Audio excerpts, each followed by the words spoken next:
Ya Rasulullah salamun alaik. Malaikat Jibril mere wahyu ka Kangjeng Nabi tentang sejarah zaman Kangjeng Nabi Musa alaihi salam. Kangjeng teu pernah maca buku, Kangjeng teu pernah belajar di seseorang, Kangjeng teu pernah utang hitung, tetapi Kangjeng nyaho turun malaikat Jibril mere wahyu. Atuh urang ge lamun haju turun malaikat Jibril maka urang-urangnya pintar. Urang mapan maca tilok ngaji henteu Jibril teu datang. Atuh di mana bener urang atuh. Ngarep-ngarep malaikat Jibril atuh aya ge Jibril anu kamari ieu teh ngaku Jibril. Tuh. Urang mah ngaji biasa yang pintar mah ngaji, urang belajar maca urang. Kangjeng Nabi mah ummi. Teu baca, teu ngaji, tapi langsung ilmuna ti Gusti Allah. Mantak urang ge kuari lamun ibadah ka Gusti Allah, murni roh urang teh. Sakumaha waktu keur diciptakeun ku Gusti. Ulah aya dunyaan, ulah aya makhlukan, ulah aya nafsuan, ulah aya syatanan, bersih roh urang. Urang bakal dibere ilmu laduni ku Gusti. Ilmu laduni mah di mana dibutuhkeun aya. Masya Allah. Nyaritakeun politik bisa. Praktek bisa. Nyaritakeun ekonomi bisa. Praktek bisa. Ilmu laduni ngaran. Geus puguh ngaji-ngaji segala rupa. Kitab asal dibuka bae seserian. Hayo baca aing bisa. Urang apa lamun dibuka bae kitab meurepan baca ku sia ieu. Baca ku sia ayo. Puyang pan urang. Boro-boro nu encan diaji nu geus diaji ge meurepan bae kita besial cek urang ieu. Sabab naon? Ieu rohna katutupan ku dunia, ku makhluk. Masya Allah. Ai Kangjeng Nabi murni bersih dibere wahyu. Turun ayat ieu. Was'alhum 'anil qaryatil lati kanat hadiratal bahr إذ يعدون في السبت إذ تأتيهم حيتانهم يوم سبتهم شرعا ويوم لا يسبتون لا تأتيهم كذلك نبلوهم بما كانوا يفسقون. Wasalhum tanya ku anjeun Muhammad Yahudi teh anu selalu bertengger di harapan anjeun sombong takabur anu kabina-bina. Tanya ya Muhammad wahai Muhammad, maksudna taubihon ngajejeleh ngamemeleh anil qaryati tina kampung allati kanat hadiratal bahr. Tanyakeun lembur. Manya lembur ditanya. Emang lembur bisa ngajawab.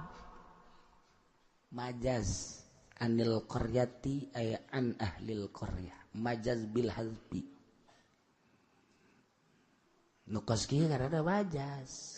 Sebab nanyakeun lembur, emang lembur bisa ngajawab. Moal berarti ahli lembur. Oh. Hadbul lafzi ma tagil i'rab. Iyalah ngaranna majaz bil hazbi atau majaz bil nuqson. Santri mah geus teu aneh nu kos kieu. Teu aneh santri mah. Kapanggih jeung nu kararieu teh ya geus dilalab. Malik poho deui malah. Tanyakeun ku anjeun Muhammad Yahudi nu bertengger di hareupeun anjeun, sombong takabur di hareupeun anjeun. Anil qaryati tina ahli kampung allati kanat hadiratal bahr. Anu kaayaan lemburna kampungna aya di sisi laut. Sisieun laut Kulzum, yakni kampung eta ngaranna kampung Ailah. Tanyakeun ma waqa bi ahliha. Nu terjadi terhadap ahli kampung eta. Iyaduna bisabti. Waktu ngaliwat batas keterlaluan manehanana, ngalanggar aturan-aturan ahli kampung Ailah dina urusan masalah poe Sabtu. Itatihim hitanuhum waktuna darat. Ke ahli kampung Yahudi Bani Israel lauk harita dina poe Sabtu teh suraan nararenggak. Wa yauma la yasbitun dina poean lain poe Sabtu mah la tatihim teu datang ta lauk teu nararenggak. Caritakeun ku anjeun, tanyakeun Muhammad.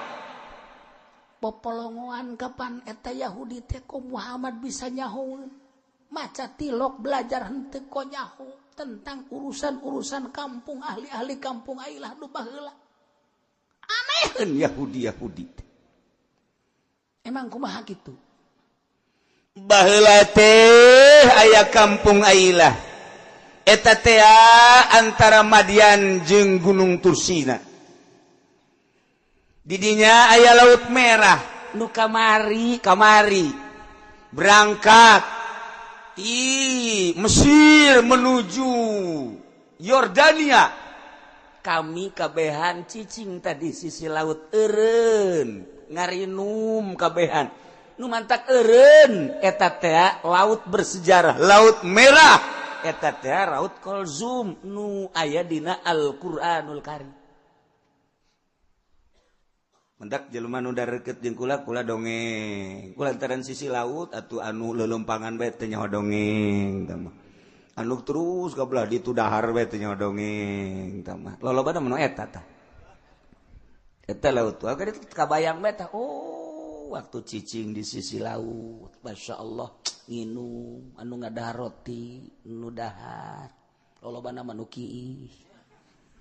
Eta teh laut eta eureun di dinya. Baina Madian wa Tursina di dinya aya Laut Kulzum, Laut Merah ngaranna kampung Ailah.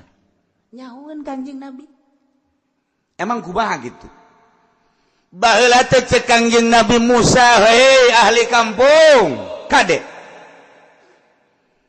Kahirupan anjeun di dieu teh kapan ngajaring, neger, mancing. Ngalalauk pagawean teh lantaran deket ka laut. Deket ka laut mah kapan jadi pelaut, jadi tukang mancing, jadi tukang neger, jadi tukang ngajaring. Lamun di urang teh osok aya di tengah laut awi-awi anu narangtung teh naon ngaranna? Bagan. Taha ahli-ahli eta tah kabeh 100% urang dinya maisana kahirupanana adalah ngalalauk. Cek Kangjeng Nabi Musa, wahai para kaum ahli Ailah, ulah ngalalauk poe Sabtunya lantaran poe Sabtu teh hiji poe anu ku Gusti Allah tita diagungkeun khusus jang ibadah ka Gusti Allah. Ulah dicampuran kuna naon poe Sabtu mah steril. Ulah aya naon ibadah ka Gusti Allah. Ulah ngayakeun kegiatan-kegiatan ngalalauk berbagai permaisahan perekonomian ulah poe Sabtu. Mangga cek kaum Yahudi. Kami mandek nurut be, jak kami mah atuh di panutan iwal ti anjeun Musa. Tahaha. Eta instruksi ti Kangjeng Nabi Musa diturut, tapi ngadadak aneh. Asal poe Sabtu belauk mararuncul ngabadeg. Ngabadeg mah leuwih ti loba. Ngabadeg luar biasa. Datang ke caina teu kadeulean, kumarunculna lauk cai teu kadeulean rapet lauk teh mararenggak kuara jasa. Masyaallah. Asal lain poe Sabtu bae hating. Hating teh bahasa hating kuara teh. Sapotong lauk acan nu nenggak. Cak kaum teh ieu Musa sok nyieun bae. Urang tita ibadah poe Sabtu basedengkeun kan maisha urang perekonomian urang teh kapan lauk. Ari poe Sabtu anu ku Kangjeng Nabi Musa diinstruksikeun ti Gusti Allah ulah ngalalauk ibadah bae lauk rentul. Ari lain poe Sabtu lauk geus kumaha ieu si aturan. Perekonomianna di laut sadegeun kos kitu. Aya nu geus nempo deui ka bita ketap bae. Aya nu rada tahan, sakulah deuleu ka laut.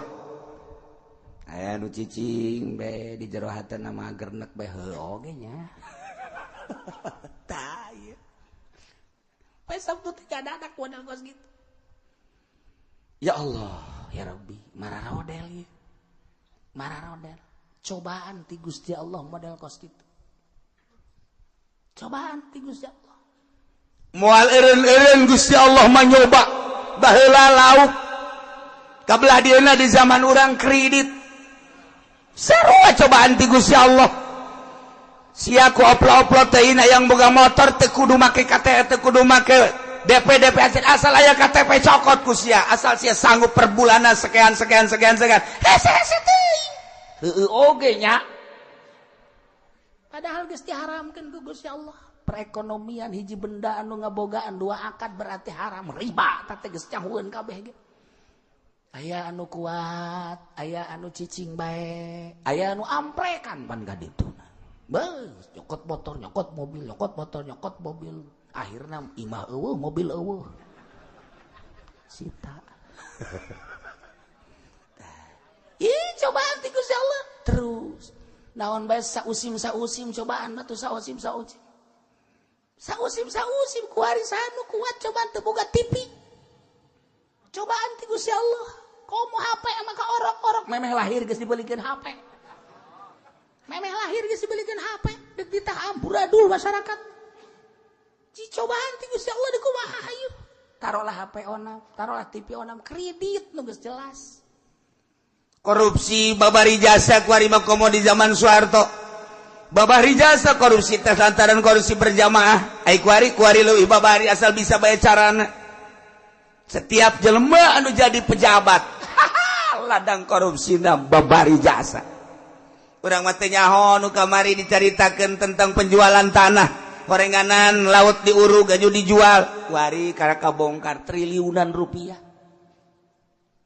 Eta nu kanyahoan kuari, nu encan kanyahoan masih kena ambal aya.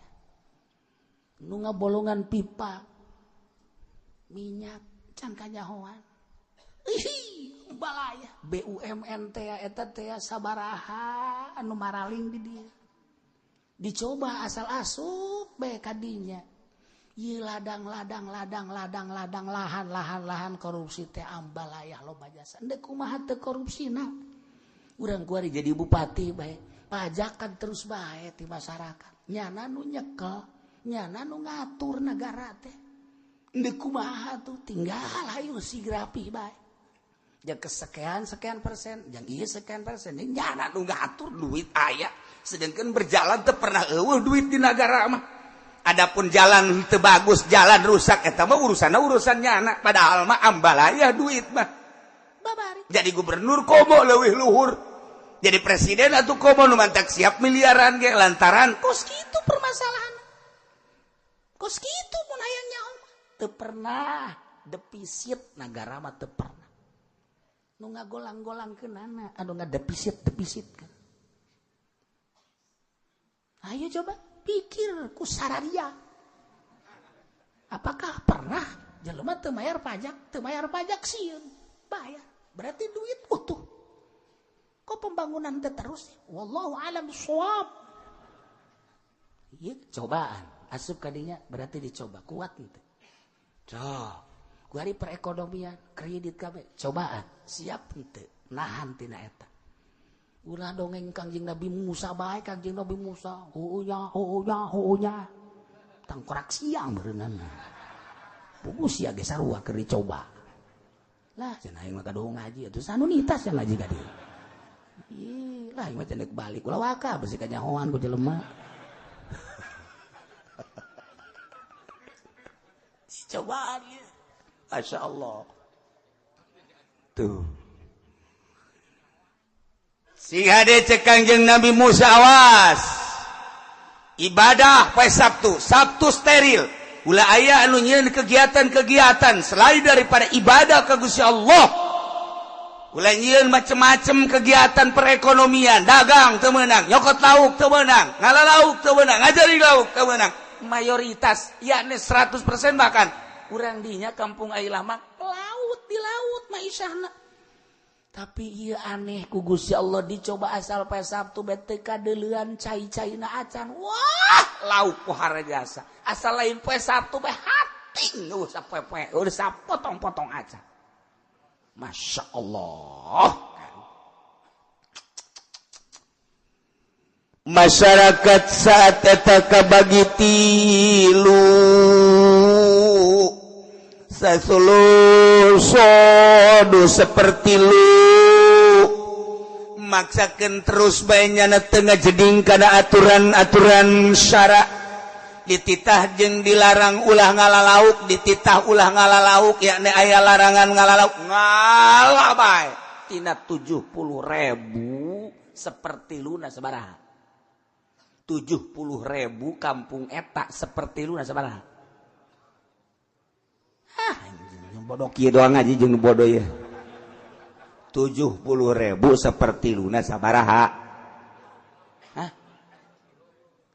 Masya Allah, paingan sia teu sararugi.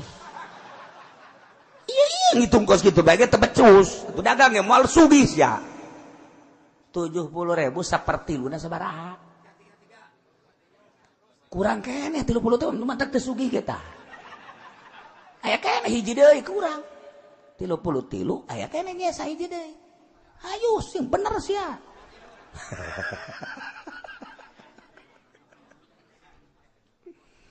Global na bae geus 33.000 jelema terus bae tengah jeding tengah ling setengah dengekeun kana aturan-aturan larangan dititah poe Sabtu ibadahnya nama ngalalauk bae 33.000 manusia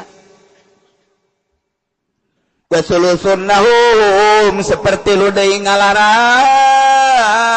kana seperti lu eta nya nama nganasehatan bae seperti lu deui mangga ulah-ulah ieu bangsa kiai-kiai usad terus bae jada mah teu aya eureuna euy sing hade ulah ngalalauk itu ngalalauk bae nya nama nganasehatan bae siksa sia bakal ulah ieu mah terus bae mepelingan wasulusul nu seperti lu deui ba amsaku anu said wa nahi nya nama ngalalauk teu ngalarang ge teu abstain ya sia teu ngarti ge abstain naon sia emang kiai ngarti aya henteu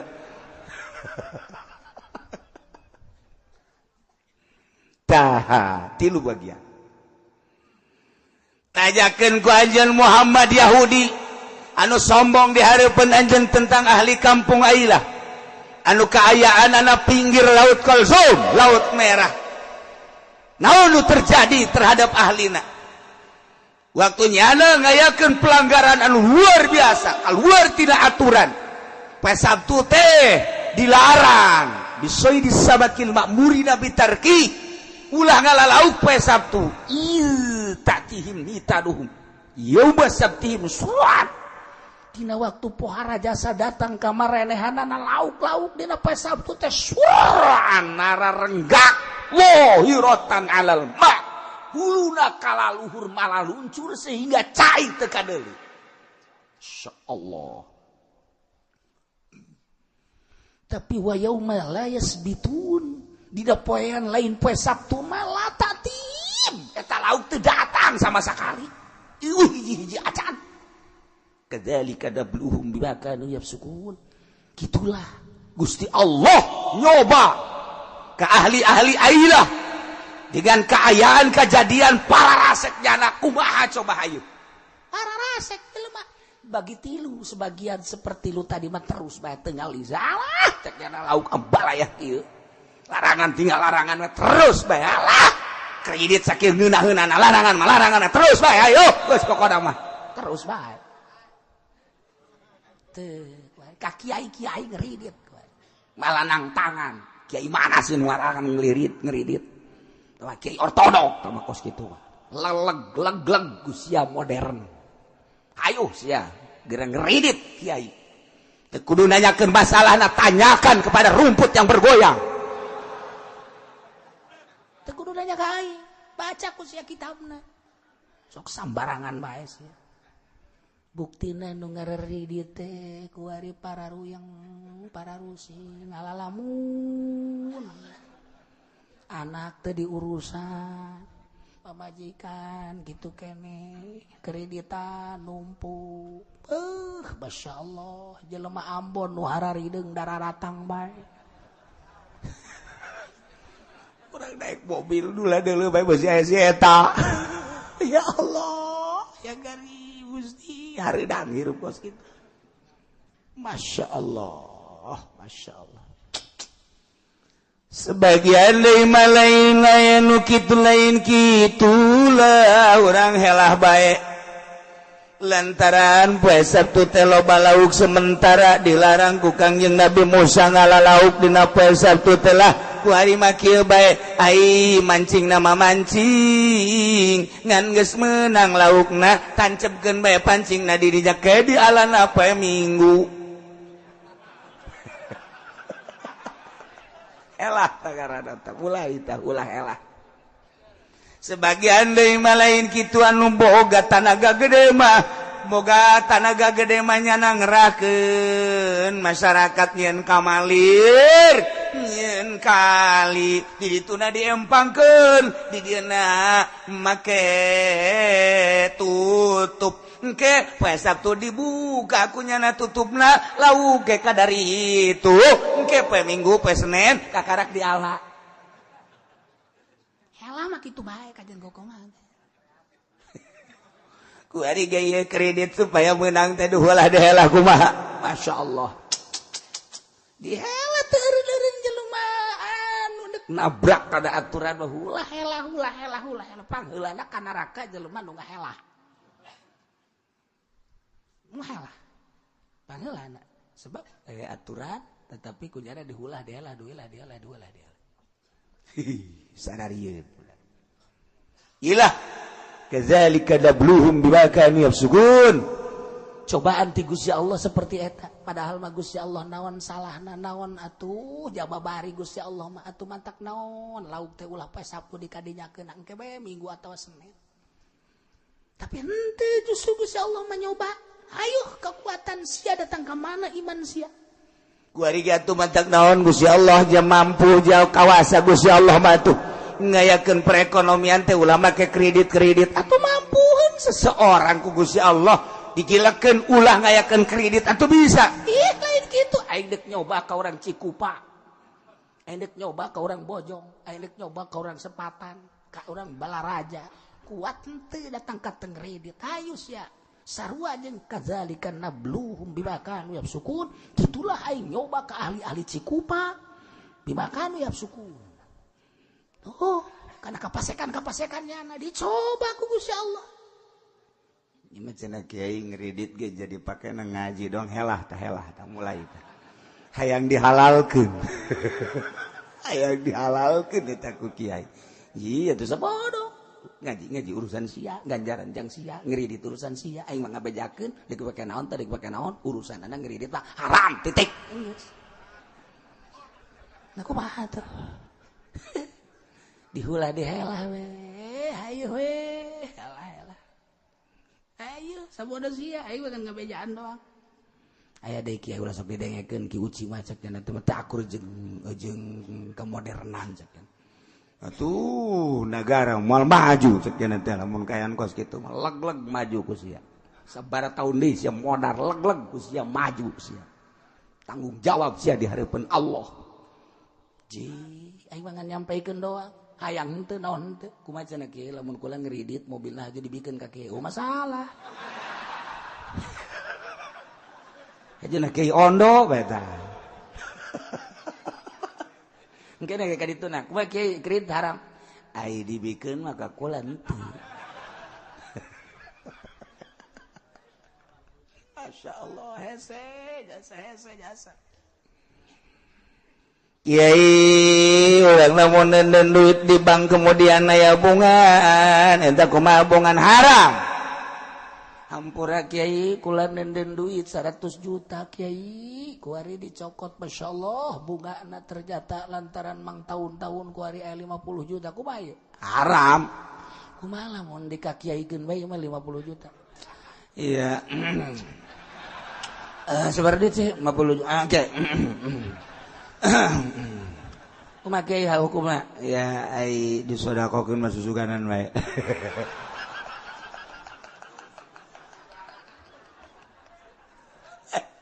padahal itu cobaan di Gusti Allah.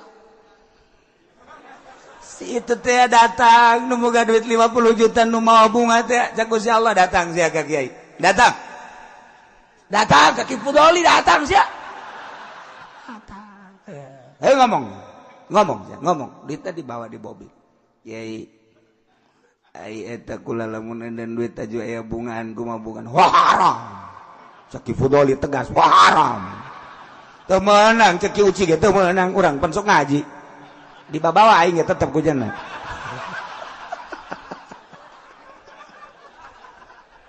Aduh.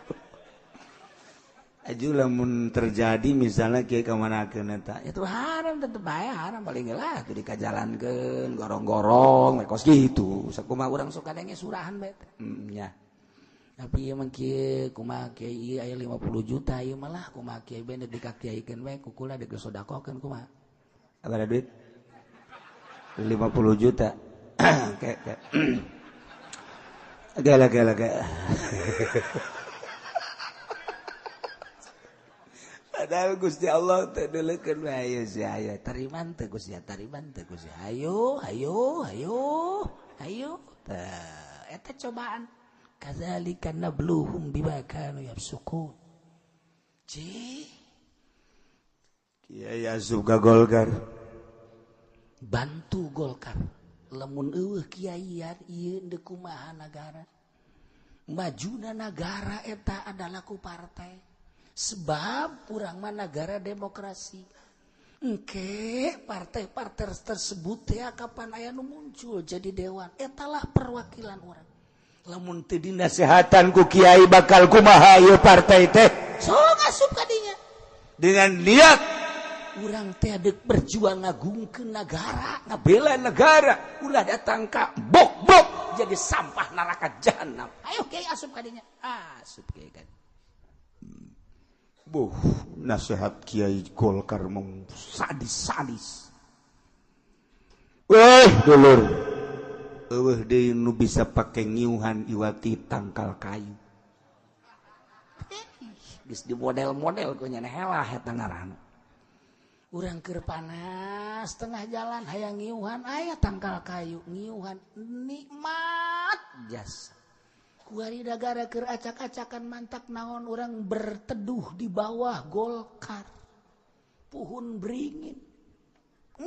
Urang ulah hese-hese. Partai nu sejen mah tama partai-partai kecil tama encan karuhan maning ieu bae. Urang niatan karena Allah. Bade karena Allah na karena Allah. Serem kadang-kadang. Geus beres. Datang kandidatna. Waalaikumsalam. Kiai. Alhamdulillah berkat Kiai ceramah di anu. Terus ya alhamdulillah lah masyarakat kuari ngarti masyarakat tertarik kuari teh geus mulai falalintar lah Kiai berkat Kiai ngomong terus kumaha ya mah hadiah we ti Kiai teh ieu nu kamari engke bakal aya deui kukula geus dijadwal Kiai geus bae lah tah ieu mah jang Kiai sabaraha duit ieu 100 gitu.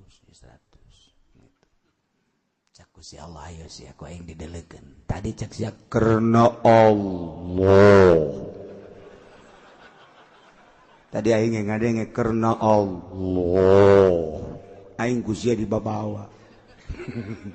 Cak Allah, aing Gusti dibawa ke panggung. Ayo sia aku. Cokot deh Gusti. Ngomong ieu mah cek teh lain sogok imah hadiah. Ay hadiah emang kos gitu baca kitab takribna emang hadiah kos gitu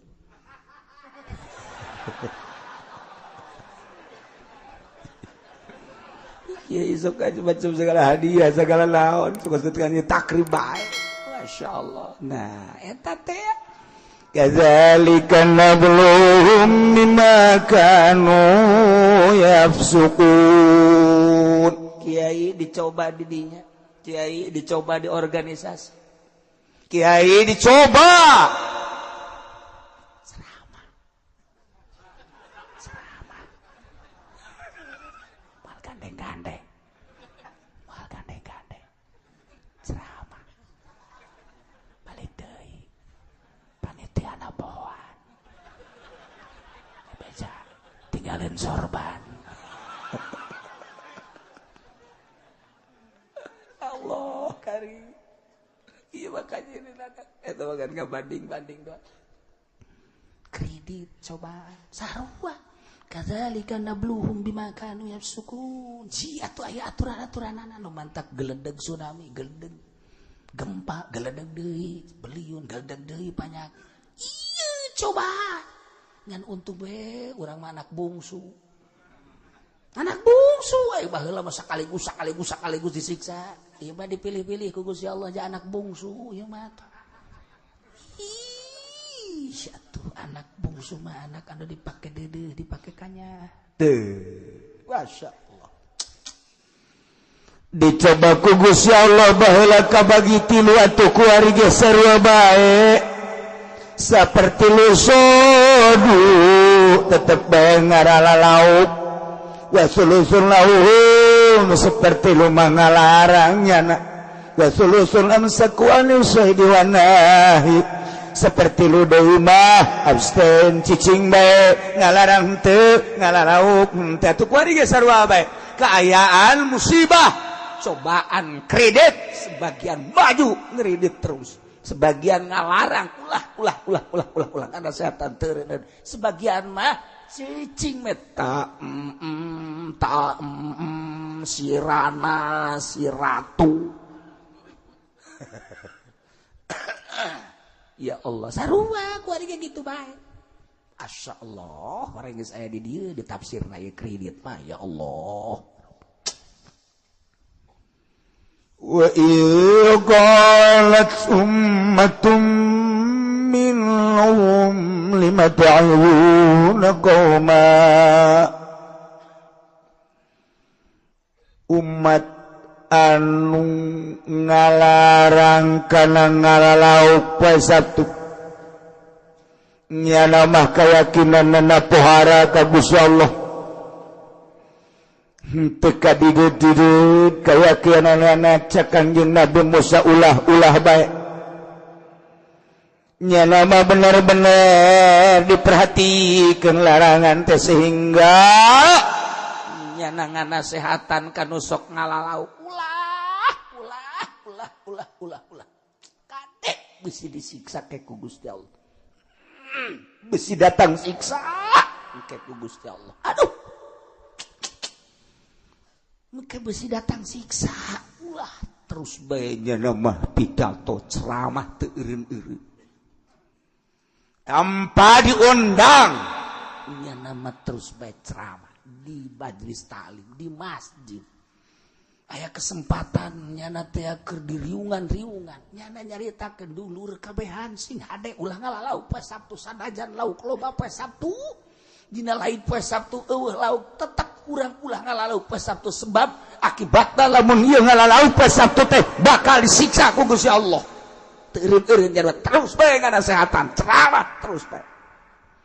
Cak anu bagian teu ngalauk jeung teu ngalarang ngomong lima ta'izuna qawma qalat ummatun ngucap sagolongan umat minhum ti golongan Yahudi lam tasub wa lam tana'nuh tengalalauk jeung teu nyaram ka jelema anu nganasehatan me terus ngomong hei kiai ustad lima ta'izuna qawma kunaon make ngambil tuturan nganasehatan miurukan ceramah ka kaum-kaum anu Allahu muhlikuhum Allah bakal nyiksa kanyana au mu'adzibuhum adzaban syadida bakal nyiksa kalawan siksa anu pohara jasa. Maka jeung dinasehatan we hartina eueuh. Geus cicing bae, kege datang siksa geura. Jadi nasehatan ge kitu bae. Dipiurukan ge kitu bae, diceramahan ge kitu bae. Lima ta'izuna. Kunaon make jeung terus bae anjeun ceramahan. Kauman kaum nu Allahu muhlikuhum wa mu'adzibuhum adaban syadida. Allah bakal nyiksa jasa kalau siksa anu pohara. Cicing. Ieu teh jadi dalil ketika di hiji nagara geus teu bisa dinasehatan cicing ge eueuh masalah. Numantak pagonna suala anahu iza alimanahi halal manhi geus genas para ulama kana yen sanyanyana di mainanya tokoh-tokoh masyarakat kiai-kiai kana tingkah anu dicara mainan nahya la yu'athiruti jeung sanyanyana pangcaram teh teu mengaruhan ka manehanana sakotoan hunayu gugur panyaram teh kadang-kadang wajib warubama wajib batarku cicing lengges. Contoh ala taro annaka law dhahabta ilal makasain alqa'idina ala tariq li akhdhi amwalil fuqara wa ghairihim bil haqq la ta'izuhum wa takufuhum amahum alaihi kana dzalika abathan min. Di negara urang kuari andai kata urang ngomong baik urang ceramah baik nyeramahan pemerintah tentang ulah nyokot pajak bakal aya mangpaatna moal aya. Makasih tukang ngupu bea, tukang nyokotan pajak malah diinstruksikeun ku negara pajak makin ditingkatkeun. Kuari kakarak pajak tanah, pajak bangunan engke mah ceuli aya pajegan. Ceuli urang dipajak, mata urang dipajak engke mah. Negara saking zolim-zolimna. Baheula mah pajak teh tanah, pajak teh perusahaan, pajak teh mobil wajar lah geus kos kitu mah keur carita wajar baheulana. Belah dieuna imah urang nu ngabangun urang tapi dipajak ku nya. Kabelah dituna engke mah sendok-sendok gelas-gelas bakal dipajak. Urang nu meuli urang mayar pajak ka negara. Engke mah cinggir urang dipajak ku nya. Kiih ge dipajak. Kahitut-hitut dipajak. Sabara kali sia ayo hitut sapoena bakal dipajak mendingan diborobotkeun habak urang kanya mun anu deliti hitut geus bae mendingan geus gegangkeun brut pajak ku sia ta sakali waktu bae aya bukuran crot kaluar pajak tah ku sia ieu geus dijelaskeun ieu mah sakadar nyaho bae urang ieu ngaji ngaranna ngaji. Asalnya hobae heula bagi kiai-kiai bagi para ustad-ustad tukang ceramah tukang mituturan ala taro apakah anjeun teu ningali boga kayakinan henteu annaka law dhahabta ilal makasin lamun anjeun terus bae ngalaksanakeun nyaram ka tukang mungut bea cukai pajak alqaidina ala tariq anu caricingna dina jalan-jalan perpajakan yakni amwalil fuqara wa ghairihim untuk mengambil harta-harta fuqara dan lain-lain sebagainya. Ya perusahaan, ya mobil, kendaraan, imah dan lain sebagainya tanah cokot kabeh. Bigeuri hak nyokot tanpa hak pajak ba eueuh hak dicokot jarunya anak kapan lain urang, lain pamarentah nu urang. La ta'izuhum wa takufuhum amahum alaihi kana dalika abasan eta teh mituturanana urang teh nyegah-nyegahna kanyana abas eta teh heureuyan. Gula nemantak kasukeun kana mibabil abas urang kuari nyaritakeun haramna pajak mibabil abas eta teh ngan sakudur ngan sakadar ngabau-bau sungut doang dilaksanakeun moal aya rencana pemerintah endeuh ngaleungitkeun pajak moal malah carana kumaha ningkatkeun pajak hayu coba geus kumaha Masya Allah karim tak ieu tina pada eueuh mangpaatna ieu ge sarua ya lima ta'izuna qauman illahu muhlikuhum aw mu'adzibuhum adzaban syadida kunaon maraneh ieu terus-terusan ceramah terus-terusan pidato terus-terusan mituturan ka kaum anu ku Allah bakal disiksa kalawan siksa nu bohara. Manfaatna kajen teuing anjeun terus bae ceramah nyeramahan jelema-jelema nu titah ulah ngalalauk poe Sabtu tapi jangan ngarala bae. Manfaatna urang ari ceramah tentang kredit mah aya hiji dua manfaatna tapi pajak mah moal aya. Hasil ngaji di Cilongok kayak merenung ceknya Masya Allah orenganan ya kreditnya orenganan haram sedangkan imah can anggeus lah ceknya na aing mah kuari mandek geusan bae diberesan. Nah ya mobil hasil ngeridit kunyana teh kreditan can anggeus sedek diberesan bae loba anu jana nyokot duit di bank jang usaha kemudian inget buah isuk bapak geto aing paeh engke kumaha kalanjutanana di akhirat meureun aing teh dibeuleum kuari diselesaikeun loba jata mah Allah anu ngasupkeun ka jero hate mah Allah teh anu mere hidayah mah Allah loba hasil kredit mah alhamdulillah meureunanan tina 100 hiji mah aya sanajan di luar eta nambah deui tapi pajak mah pajak aya eueuh rencana pemerintah endeuh ngeueuhkeun pajak moal aya malah kumaha carana naikkeun pajak sebab lain negara Islam negara demokrasi justru nu mantak embung negara diislamkeun embung negara diqurankeun lantaran di negara Quran di negara khalifah mah eueuh pajak engkena pengurus teh ibadah ngurusan masyarakat bangsa jeung negara ibadah keuntungan arembung jelema titah ngurusan rakyat sebab eta mah motifna ibadah kuari mah kan ngurusan rakyat motifna lain ibadah neuk memperkaya diri kajen kuku mah di negara demokrasi mah seperti eta lamun di negara Al-Qur'an ibadah jadi nagarana jadi pemerintahna ibadah di negara demokrasi mah memperkaya diri kajen kuku mah kos itu bae mata rencana untuk menghilangkan pajak kumaha tuh tah urang kuari ceramahna lanap abas kiai anu nyaritakeun tentang haramna pajak bau sungut babudah manfaatna kecuali nyana jadi presiden mantak mending diangkat Haji Pendi jadi presiden urang abe pajak makin menjadi-jadi kuari jadi rakyat ngeri terus atau ngomong kayak mah diwajibkan kredit ujian di jelema anak dijerobeuteun keneh geus dikenakeun pajak ku Haji Pendi mah wah bahaya ieu mah presiden leuwih jahat dibatan Jokowi horenganan ya mantak geus mendingan diulahkeun mantak ulah itu leuwih jahat kahiji nomor kedua eta tah naon ngaranna izin presiden eueuh ya nama sebab kan nu jadi presiden lain ijazah izin presiden teh eueuh lain lantaran nu jadi presiden teh kapan kudu sehat zahiran wa batinan nya nama kurang sehat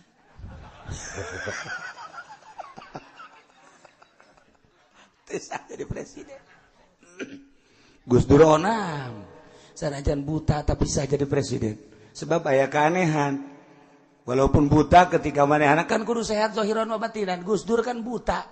Begitu buta Gus Dur siapa yang buta? Kan dites. Jadi presiden kan dites. Teu menang torek, atuh mun torek presiden torek kumaha? Teu menang buta presiden buta kumaha? Tapi Gus Dur lulus. Mantak ketika dites Gus Dur siapa yang buta aja Gus Dur. Itu Gus Dur kan dituntun aja enggak buta juga dituntun enggak apa-apa. Gus Dur dah. Kan dites di kamar coba Gus baca ini dibaca derleng baik bahkan nggak usah pakai kaca ya dibaca kamu modelan Gus Dur mata heran KBG ka Gus Dur mah apa butaan asli apa ente tapi ternyata lain buta aja sok salah jalannya nage sok salah jalannya lamun nonton kadang-kadang salah jalan disebut buta dia salah jalan disebut buta waktu jadi dicek jadi dites waktu jadi presiden nyana maca bisa bae Kompas datang set dibaca buku dibaca bahkan nyana malikeun kan ngetesna nih kita baca ke kamu cek nyana mantak lulus ya emang kumaha gitu. Nah dikritik ku masyarakat masa presiden kita buta cak nu ngetes tak enggak buta Masyarakat buta dia. Siapa bilang Gus Dur nggak buta? Buta dia. Masa disahkan saja jadi presiden? Disaksian kapan ku berbagai penggede-penggede. Begitu dites, tadi mah duaan, kuari disaksian. PAN nyaksian, berbagai-bagai partai nyaksian. Dah, dites jana, saksian, dikas buku. Tah, dibaca ku bangun tenele nya maca nage. Tah sinu baca saha cek. Gus Dur. Kan kudu zahiron wa batinan, kudu sehat. Tapi nyana lulus, nanti teu buta. Haji Pendi mah moal lulus. Teu sehat. Teu sehat.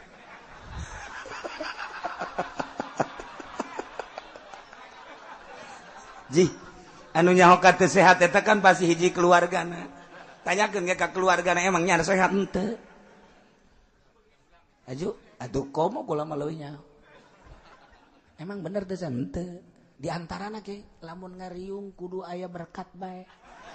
Eta kan teu sehat barana. Mun dahar kudu dipangmayarkeun bae. Eta kan teu sehat barana. Jeung lain-lain sebagainya. Loba keneh mentak teu layak jadi presiden. Ulah. Lain ijazah teuing. Ijazah mah dibaca dipastuk palsukeun aspal bisa. Lima ta'izuna qaumanillahu muhlikuhum aw mu'adzibuhum 'adzaban syadida. Kumaha ngomongna? Qalu cak anu nganasehatan ma'dziratan. Di dieu tafsirna ma wa yuzatuna lamun ma yuzatuna mah kaditun macana kudu ma'dziratun berarti bisa dibaca ropa. Qalu ma'dziratun ila rabbikum bisa mau izatuna ma'dziratun tapi ditambahan di sabadana nataziru biha ay ma'dziratan nataziru nu mantak macana deuk ma'dziratun deuk ma'dziratan bisa baik macam aja ayu eraban mah komo babar mantak ulah sieun santri mah tilok sieun maca kitab teh santri mah tilok sieun eraban los. Ayo jelema maca fil ardi. Aya nu batuk. Batuk berarti aing salah bener. Fil ardi. Batuk keneh mah. Berarti aing salah. Fil ardi. Batuk keneh bae. Ardi batuk, ardu batuk, ardo batuk. Fil ardi. Goblok sia. Aing eueuh pilihan tolol. Ardi sia batuk, ardu sia batuk, ardo sia batuk, ardi ge tadi eraban sia batuk keneh bae lah. Deuk adu, deuk ardo, deuk ardi, bumi keneh manana. Tolol sia. Cak anu batuk ji kunaon nyarekanan aing. Aing mah batuk. Dah sia ngabatukan aing, ngajan gua kumaha ge. Tah, jelema teu ngaji ilmu nahwu mah kos kitu. Goyang dina maca. Santri mah deuk salah deuk naon tilok goyang. Salah tuh waktu salah meureudanan. Samoana. Tilok dirobah-robah geus kitu bae degeng dina mah. Qalu cek jelema anu nganasehatan tadi majratan tajiru majratan ila rabbikum qaulul mah sakada nuhun pangampura persaben ka pangaran aranjeun kabeh li Allah nun sadaila tafsirin pitarkeun supaya ulah dibangsakeun ka kaula dibangsakeun kana lalawara dina ninggalkeun nyaram Gusti Allah nyaram ngalalauk dina poe Sabtu aju kula cicing bae henteu nyegah beusi dianggap lalawara ku Gusti Allah nu mantak eta mare aya mangfaat tarek eueuh mangfaatna kula mah terus bae hendeuk dakwah sabodo urusan mangfaatna mah lantaran engke di akhirat beusi dianggap lalawara kula ge sarua bae kuari sanajan teu aya paedahna nyaritakeun haramna pajak di kampung geus nyahoeun pajak haram di kota geus nyahoeun pajak haram tapi kaula mah terus bae sanajan nyaho ieu teh mangpaatna supaya engke di akhirat besi engke di sidang haja oce baju melangkah dengan pasti insyaallah pan beda jelema langkah-langkah eta lamun profesor langkahna pasti sebab naon di otak segudang ilmu orang kampung teu boga ilmu lempangna culak cileut jelema bagus itu. Lamun jelema ka masjid deuleu pasti santri. Pede asup ka masjidnya nama. Plak plak plak plak sebab ti leutik jadi di pondok pesantren ketika manggih masjid teh geus teu aneh deui. Tapi jelema profesor doktor nu teu nyahueun ka masjid begitu manggih masjid cilak-cileuk di masjid. Aing diuk di mana? Diuk di mana? Diuk di santri mah plak kahar. Tempat imam elos didiukan gue. Pede teuing teh pokok situ. Eta keur carita urusan masjid, urusan perkantoran. Jelema sakola asup kantor geus biasa jasa. Nyaritakeun tentang perkantoran. Nyana praktek perkantoran. Wah, birokrasi geus aya di otaknya da kabeh. Kuduna asup ka dieu heula. Santri tita asup ka kantor culak-cileuk. Teu bisaeun santri. Teu bisaeun. Boro-boro ka kantor.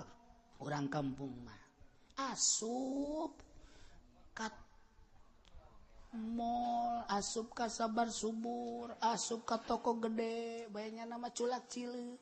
Sendal dibuka. Aduh, Masya Allah. Lawang nakepan make mahnit kadang-kadang muka sorangan nutup sorangan asal aya hawa jelema muka engke asup urang nyana nutup deui nyana bingung horenganan jin lain di lembur bae cek nyana di toko ge aya jinan emang kunaon eta lawang aya aing muka aya jelema muka eta kan eueuh anu mukana berarti jin cek kana urang lembur mah tolol. Aju datang kali hikmat ceknya naon ya di toko itu aya jinan. Kumaha emang lawang muka sorangan nutup sorangan. Waktu kujana langsung dihizib. Ali hikmat bahasa dibayar bae pan goblok ditolol kos tukang ceramah. Pokoknya asal aya bayaran yang ngajak cerek bae. Anu ngadengkeun 10 los, gondutan los terus bae. Ya nya teu maksud ieu ceramah anu maksudna maneh. Ali hikmat kayak gitu goblok. Yang mana penting anu mayar be. Atuh datang ka dieu. A'udzubillahi minasyaitonirrajim. Bismillahirrahmanirrahim. Walau anna Qur'anan suyirat bihil jibal aw quti'at bil ardi aw kullima bil mauta balil lail amru jami'a. Innahu min Sulaiman wa innahu bismillahirrahmanirrahim. Ala ta'alu alayya wa atuni muslimin wa atuni muslimin wa atuni Fuh. Geus tinggalkeun cek nyana ke peuting mah cek nyana ieu moal. Peuting mah moal muka moal nutup insyaallah cek nyana.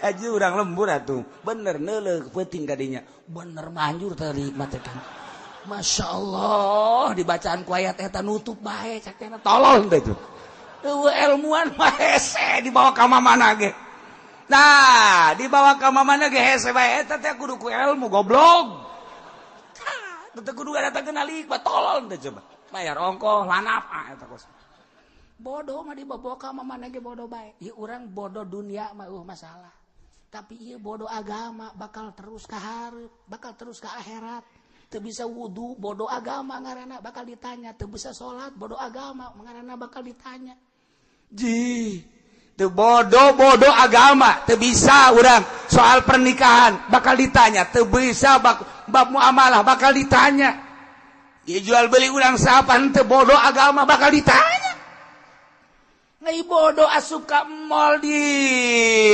kitu sendal ditinggalkeun mah sakit kitu na bae. Naik kereta sendal ditinggalkeun sakit kitu na bae. Paling jalan kewalahan ka ditu sendal aing ka mana. Sakitu da bodoh dunia ngaranna. Urang boga HP, HP-na anu Samsung. Masya Allah. 3G aya WhatsApp bisa. Tapi teu bisa ngagunakeunana naon hartina ieu HP mahal. Atuh mending nu jadul.